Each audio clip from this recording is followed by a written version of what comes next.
മൊണീക്ക shoes ഇന്ത്യയിൽ ഒന്നാംകിട കമ്പനികളിൽ ഒന്നാണെന്ന് സാബിന് അറിയാമോ? അറിയാം. ആ കമ്പനിയുടെ മുതലാളിക്ക് കുമാർ സാബിന്റെ കുടുംബവുമായി ഒരു ബന്ധം ഉണ്ടായാൽ കൊള്ളാം എന്നൊരാഗ്രഹം. എന്തൊക്കെയാ വിശ്വം സാറി പറയുന്നേ? സത്യം. ഞാൻ അത്രമാത്രം കുമാർ സാബിനെ പറ്റി എന്റെ MD-യോട് പറഞ്ഞ് പിടിപ്പിച്ചിട്ടുണ്ടെന്നർത്ഥം.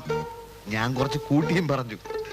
സാറിന് ലെതർ ഇമ്പോർട്ട് ലൈസൻസ് ഉണ്ട്, എക്സ്പോർട്ട് ഉണ്ട്, ബിസിനസ് ഉണ്ട് എന്നൊക്കെ. വെറുതെ ഒരു വെയിറ്റ് ഇരിക്കട്ടെ, നമുക്കെന്താ നഷ്ടം? ഓ, ഇതൊക്കെ നടക്കുന്ന കാര്യാണോ? അത് സാബ് പറയരുത്. ഒരു കാലത്തും നടക്കുകയില്ലെന്ന് വിചാരിച്ചിരുന്ന വാട്ടർ പൈപ്പ് കണക്ഷൻ വരാൻ പോവുകയല്ലേ? അതുപോലെ ഇതും നടക്കും.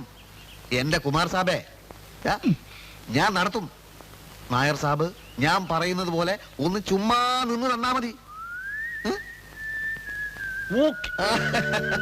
3-ാം തീയതി MD-യുടെ മകളുടെ ജന്മദിനമാണ്.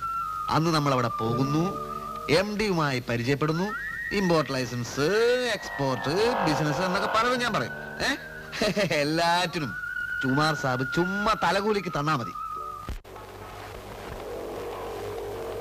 സാർ, ഒരാഴ്ചക്ക് എന്റെ കാര്യം ശരിയാക്കാമെന്ന് പറഞ്ഞിട്ട് സാർ എന്താ സാർ ഇങ്ങനെ? സാർ ഇന്ന് എനിക്ക് 2-ലൊന്ന് അറിയണം. കുറെ ദിവസമായിട്ട് എന്നെ ഇട്ട് മെനക്കെടുക്കുന്നു. സാർ ഒന്ന് നിന്നേ സാർ, പറയട്ടെ സാർ. സാർ